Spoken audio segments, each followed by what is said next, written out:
ठरलं तर मग ही मालिका प्रेक्षकांना खूपच अशा मनोरंजक वळणावर येऊन थांबलेले आहे आणि मालिकेत आता खूपच असा मोठा जबरदस्त ट्विस्ट आपल्याला पाहायला मिळणार आहे.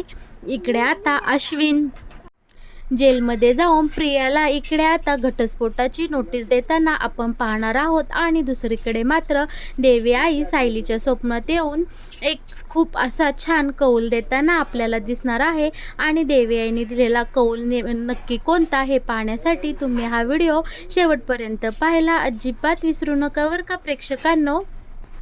इकडे आता जेलमध्ये तन्वी म्हणजेच ही प्रिया खूपच जीवाचा आटापिटा करत असते की ती गरोदर आहे ही गोष्ट तिच्या घरी सुभेदारांच्या घरी कल्पनाला किंवा आपल्या पूर्णाजीपर्यंत पोहोचवण्यासाठी इकडे प्रिया खूपच सारे प्रयत्न करताना आपल्याला पाहायला मिळणार आहे. आता इकडे प्रिया जेलमधून खूपच अशी सेटिंग लावते की आता मी माझ्या घरी कल्पनाला म्हणजे माझ्या सासूला आता पत्र लिहून पाठवते की जेणेकरून ती इकडे येईल जेलमध्ये आणि तिच्या नातवाला म्हणजे आणि मला जेलमधून बाहेर काढेन. यासाठी प्रिया काय करते, जेलच्या एका कॉन्स्टेबलला हाताशी घेते आणि म्हणते की प्लीज प्लीज तुम्ही सुद्धा आई आहात आणि एका आईचं मन तुम्ही जाणता, मी गरोदर आहे आणि माझ्या घरच्यांपर्यंत मला ही बातमी पोचवायची आहे, तुम्ही माझी मदत करा. तर कॉन्स्टेबल मॅडम म्हणतात की त्यासाठी जेलचे काही नियम अटी आहेत, कायदे आहेत, ते तुम्ही फॉलो करा आणि तुमच्या घरच्यांना काय बातमी पोचवायची आहे ती पोचवा. इकडे आता जेलमध्ये जेलच्या मॅडम प्रियाला मदत करताना दिसणार आहे. त्या कॉन्स्टेबल प्रियाला एक रीतसर पत्र लिहायला देतात आणि ते सुभेदारांच्या घरी पोचवेल असं आश्वासनसुद्धा देतात. पण इकडे एक दिवस उलटून जातो, पण प्रियाला मात्र बातमी कळत नाही की सुभेदारांच्या घरी पत्र पोचलं आहे की नाही. म्हणून प्रिया आता इकडे जेलर येतात त्यांना रिक्वेस्ट करते की प्लीज मला माझ्या घरच्यांना मी आई होणार आहे ही बातमी पोचवायची आहे, प्लीज प्लीज मला तुम्ही एक फोन लावून द्या. तर इकडे जेलर म्हणतात असं कोणालाही फोन लावता येत नाही तर कोणत्याही कायद्यांना, त्यासाठी ते काही जेलचे नियम अटी आहे ते फॉलो करा आणि मग तुम्ही घरी फोन लावा. तर इकडे जीवाचा खूप आटापिटा करून खूप प्रयत्न करून जुळवाजुळव करून इकडे आता ही प्रिया जेलच्या जेलरची परमिशन काढते की आता घरी फोन करण्यासाठी आणि तिला 1.5 मिनटं बोलण्याची परमिशनसुद्धा मिळते. इकडे आता प्रिया कल्पनाच्या फोनवर फोन करत असते आणि इकडे कल्पना मात्र अस्मीच्या बाळाला घेण्यामध्ये व्यस्त असते आणि मग तिकडनं इकडे पूर्णाजी येतात आणि म्हणतात की कल्पना तुझ्या फोनवर कोणाचा तरी वारंवार फोन येत आहे. तर इकडून आता कल्पना म्हणते की पूर्णाजी तुम्ही तेवढा फोन घ्या आणि बघा कोणाचा फोन आला आहे. तर इकडे आता पूर्णाजी फोन उचलते आणि तिकडनं तन्वी बोलू लागते म्हणजे प्रिया बोलू लागते, हॅलो कल्पना आई. तर इकडे पूर्णाजी म्हणते कोण बोलतंय. तर ही प्रिया लगेच पूर्णाजीचा आवाज ओळखते आणि लगेच इकडं बोलायला सुरुवात करते की पूर्णाजी मी तुझी नात बोलते, मी प्रिया बोलते, तुझी लाडकी नात प्रिया बोलते आहे. आणि ते शब्द ऐकून इकडे पूर्णाजी आता चक्कर येऊन पडलेली आपल्याला पाहायला मिळणार आहे. आणि प्रिया मात्र इकडं फोनवर बोलतच असते की हॅलो पूर्णाजी तू आजी होणार आहेत, पणजी होणार आहेत आणि सुभेदारांचा वारस माझ्या पोटामध्ये वाढत आहे. आणि इकडे आता पूर्णाजी चक्कर येऊन पडल्यामुळे प्रिया जे काही सांगते ते मात्र पूर्णाजीला ऐकू येत नाही. आणि इकडे आता अश्विन तो फोन उचलून बघतो तर तो फोन पाहतो तर तो फोन इकडून जेलमधून प्रियाने केलेला असतो आणि प्रिया पुन्हा एकदा सुभेदारांच्या घराशी कॉन्टॅक्ट करत असते आणि ती सुभेदारांना सांगण्याचा प्रयत्न करत असते की माझ्या पोटात अश्विनचं बाळ आहे आणि मला जेलमधून बाहेर काढा.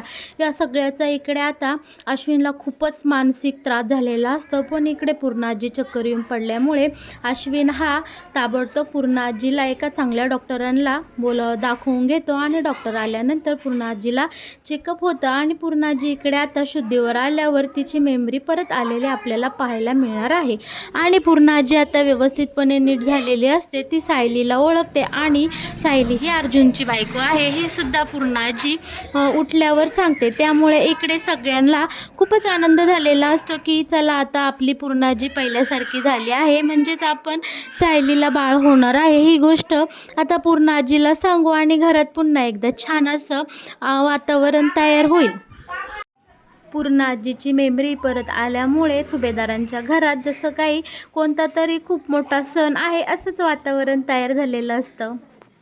आता सायली आणि अर्जुनसुद्धा त्यांच्या रूममध्ये आलेले असतात आणि इकडे सायली आता विचार करू लागलेली असते की आज कुलदैवतेचं दर्शन खूपच छान झालं आणि तिथे दर्शनाला गेल्यावर खूपच काही जुन्या आठवणी ताज्या झाल्या. आणि सायली इकडे आता विचारचक्रात पडलेली असते की मला होणारे भास नक्की कोणत्या मुलीचे आहे. आणि प्रतिमा आत्यासुद्धा बोलली की मी, तन्वी आणि रविराज आम्ही लहान तन्वी असताना तिकडे तन्वीला घेऊन जात होतो म्हणून. आणि मग आता इकडे सायलीच्या डोक्याला खूपच असं टेन्शन आलेलं असतं की मलाच हे भास का होत्यात. आणि अर्जुन मात्र इकडे त्यांनी आज किती धमाल केली, किती मज्जा केली, किती छान दिवस गेला, या सगळ्या गप्पा गोष्टींमध्ये अर्जुन आता सायलीचं मन वळवायचा प्रयत्न करत असतो. पण सायली मात्र इकडे खूपच विचारचक्रात अडकलेली असती. शेवटी सायलीला आठवतं, जेव्हा मी देवळामध्ये दर्शन घेत होते तिथे तेव्हा एक जोगत्या आला होता आणि त्याने सांगितलं होतं की बाळा, तुझ्या सगळ्या प्रश्नांची उत्तरं आता तुला मिळणार आहेत आणि सत्याच्या खूप जवळ येऊन तू थांबलेले आहेस. आता या गोष्टीचा नक्की अर्थ काय आणि मी नक्की कोणत्या सत्याच्या जवळ पोचलेले आहे. पुन्हा एकदा सायली त्या जोगत्याचं बोलणं आठवून आठवून खूपच अशी विचार करू लागलेली असते. आणि इकडे आता सायली विचार करता करता ती झोपून जाते. आणि झोपल्यानंतर मात्र सायलीला आता झोपेमध्ये एकच आठवत असतं की ती कशी देवळात गेली, देवळात गेल्यानंतर काय काय घडलं, त्यांनी अर्जुनने आणि सायलीने गणपती बाप्पाची मूर्ती कशी शोधून काढली आणि ती गणपती बाप्पाची मूर्ती तिथेच आहे हे मला कसं कळलं.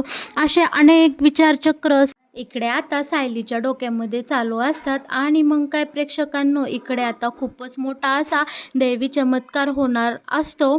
तो म्हणजे साक्षात कुलदैवत खंडोबाच इकडे आता सायलीच्या स्वप्नात येणार असतात आणि सायलीला एक खूपच मोठा असा संकेत देताना आपल्याला पाहायला मिळणार आहे. इकडे आता सायली डोळे झाकून झोपलेली असते आणि हळूहळू सायलीला पुन्हा एकदा तन्वीचे भास होऊ लागतात. लहानपणीची तन्वी, प्रतिमा, रविराज, त्यांनी एकत्र घालवलेले क्षण, अर्जुनचा वाढदिवस, त्या दिवशी अर्जुनने सायलीच्या गळ्यात घातलेलं लॉकेट, पूर्णाजी आणि तिने गायलेल्या शुभम करोती, असे एक ना एक खूप साऱ्या आठवणी इकडे आता सायलीला स्वप्नात येऊ लागलेल्या असतात. आणि सायलीला आता हळूहळू ती कोण आहे या सत्याचा उलगडा होताना आता आपल्याला पाहायला मिळणार आहे.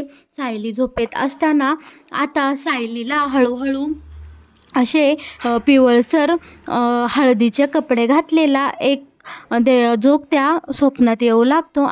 आणि तो सायलीला बोलू लागतो, बाळा, आता तुझा सगळा वनवास संपणार आहे आणि तुझ्या खऱ्या अस्तित्वाची जाणीव आता तुला होणार आहे. आणि इकडे सायलीला तिच्यासोबत नक्की काय घडत आहे हे मात्र काहीच कळत नसतं. पण सायलीच्या सारखं झोपेमध्ये स्वप्नात असताना लहानपणीची तन्वी, प्रतिमा, रविराज, तिकडे अर्जुनचा वाढदिवस, अर्जुननी सायलीच्या गळ्यात घातलेलं लॉकेट, पूर्णाजी आणि इकडे तन्वीने लहानपणी गायलेली शुभम करोती, सगळं सगळं सगळं साऱ्या अशा आठवणी एकवटून आलेल्या असतात. आणि इकडे सायलीला सतत ते सगळं सारं स्वप्नामध्ये डोळ्यासमोर येत असतं. आणि इकडे आता अचानक सायलीच्या डोळ्यासमोर येतं की खूप मोठा वेगाने टेम्पो हा सायली आणि म्हणजेच तन्वी, रविराज आणि प्रतिमा ज्या गाडीत असतात त्या गाडीकडे जोराने येत असतो. आणि फायनली काय होतं, तो टेम्पो रविराज यांच्या गाडीला धडकतो आणि इकडे सायली आणि तिच्या आईवडिलांची ताटातूट कशी होते ते चित्र अगदी स्पष्टपणे आता इकडे स्वप्नामध्ये सायलीला दिसलेलं असतं. आणि सायली मात्र खूपच घाबरलेली असते. आणि सगळ्यात मोठा ट्विस्ट म्हणजे इकडे आता सायलीला चांगलंच दिसलेलं असतं की मधुभाऊंनी कसं सायलीला देवळातून त्यांच्या मधुभाऊंच्या आश्रमात ते घेऊन गेले. सायलीसंग लहानपणी काय काय गप्पा मारल्या, सायलीच्या गळ्यात असलेलं लॉकेट कोणाचं आहे आणि ते कसं घातलं ते मधुभाऊंनी काढून ठेवलं आणि त्यांच्याजवळ जपून ठेवलं. या सगळ्या साऱ्या आठवणी आता स्पष्टपणे सायलीला स्वप्नात दिसू लागलेले असतात.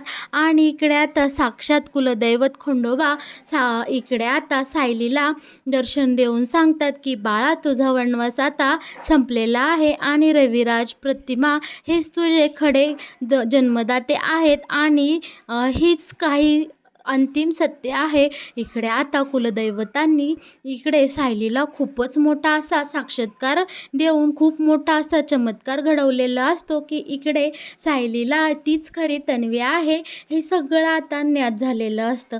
आणि मग काय प्रेक्षकांनो, इकडे आता सायली झोपेतून एकदम गडबडून उठते आणि घाबरलेल्या अवस्थेत अशी बोलत असते, आई बाबा, आई बाबा. आणि मग काय प्रेक्षकांनो, इकडे आता अर्जुनसुद्धा झोपेतून उठतो आणि सायलीला म्हणतो, बायको बायको काय झालं आहे, तू काय एवढी घाबरली आहेस आणि तुला एवढा घाम का फुटला आहेस. आणि इकडे आता सायली एकदम तडफडून उठते आणि सायली म्हणते की हे स्वप्न होतं तर म्हणजे हे खरं नाही आहे.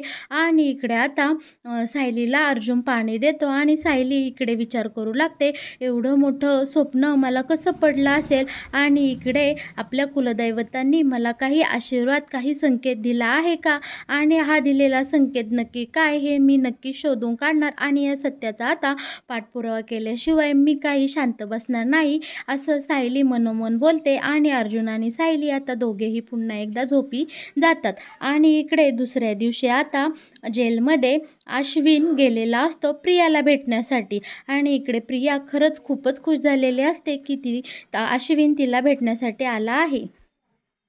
अश्विनला पाहून इकडे प्रिया खूपच खुश झालेली असते आणि म्हणत असते, अश्विन तू आलास, मला माहिती होतं तू मला एक ना एक दिवस इथे जेलमध्ये भेटायला येशील आणि माझ्या बेलवर सुटका करशील, कारण मला माहिती आहे तू खूपच चांगला माणूस आहे आणि तू मला आणि आपल्या बाळाला अजिबात अंतर देणार नाही. अश्विन, जे काही घडलं ते सगळं माझे गुन्हे तू आता पोटात घे आणि मला पुन्हा एक नव्याने संधी दे. मी सगळ्यांसंग व्यवस्थित वागेल आणि मी आपल्या बाळाची चांगली आई आणि तुझी चांगली बायको होऊनच दाखवील. आणि इकडे आता प्रिया खूपच म्हणजे खूपच खुश झालेली असते आणि अश्विनचं खूपच खोटं नाटक कौतुक करू लागलेले असते. तिला वाटत असतं की इकडे अश्विन आता पागळेन आणि मला जेलमधून घेऊन घरी सुभेदारांच्या घरी घेऊन जाईल. पण इकडे मात्र प्रियाचे सगळेच अंदाज एकदम खोटे ठरलेले असतात. इकडे अश्विन हा प्रियाला खूपच मोठं सरप्राईजच घेऊन आलेला असतो जेलमध्ये. इकडे आता अश्विन बोलू लागतो की हे तुझ्या घाणेरड्या तोंडातून एवढे चांगलं बोलणं अजिबात शोभत नाही बरं का प्रिया.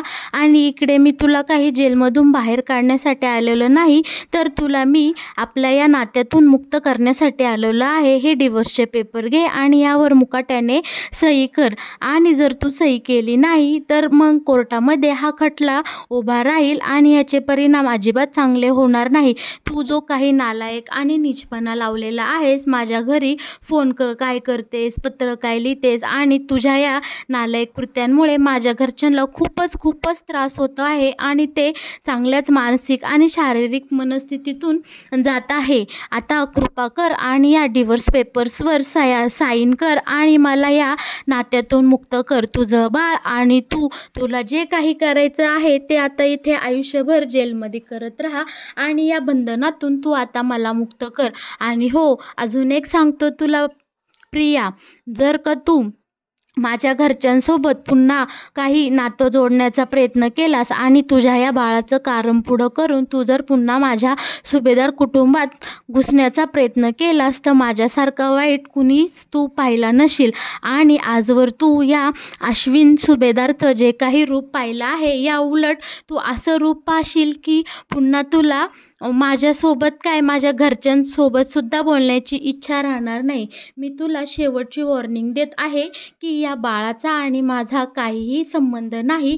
या बाळाचं काय करायचं आहे ते तुझं तू बघून घे आणि या बाळाविषयी माझ्या घरच्यांना एकही गोष्ट सांगायला जायचा तुला अधिकार नाही. आणि तू जर हे काही केलंस तर मी कायदेशीर रित्या त्याच्यावर काहीतरी कारवाई करेन आणि तुला कायमचाच तुझा निकाल लावून टाकेल. आणि हो, लवकरात लवकर या डिव्होर्स पेपरवर सही कर आणि मला ह्या घाणेरड्या बंधनातून एकदाचं मुक्त करून टाक. असं इकडे अश्विन खूपच अशा कडक शब्दामध्ये प्रियाला तिची लायकी दाखवून गेलेला असतो. आणि प्रिया इकडे आता खूपच घाबरलेली असते. प्रियाला वाटतं की आता माझं भविष्य या अंधाऱ्या काळकोठरीतच आहे, मला जेलमधून काही आता अश्विन बाहेर काढत नाही आणि सुभेदारांच्या कोणत्याच घरच्यांसोबत माझा काही कॉन्टॅक्ट होणार नाही आणि ह्या बाळाला आता मला आयुष्यभर इथे जेलमध्ये सांभाळावं लागणार आहे असं प्रिया आता मनोमन स्वतःशीच बोलत असते आणि अश्विन मात्र प्रियाच्या तोंडावर हे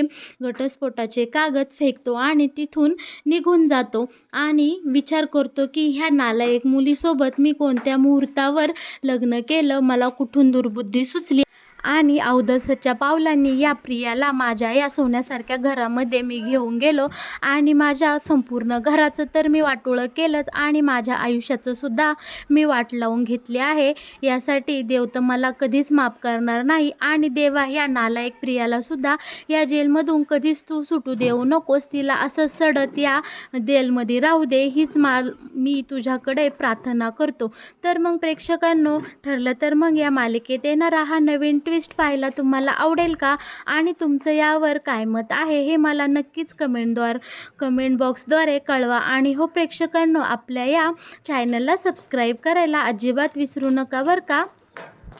आणि हो प्रेक्षकांनो, तुम्हाला काय वाटतंय, आता फायनली सायलीला कळेल का तीच खरी तन्वी आहे आणि इकडे प्रिया जेलमधून बाहेर कधी येईल का, यावर तुमचं काय मत आहे हे सुद्धा मला नक्कीच आपल्या कमेंट बॉक्सद्वारे कळवा बरं का.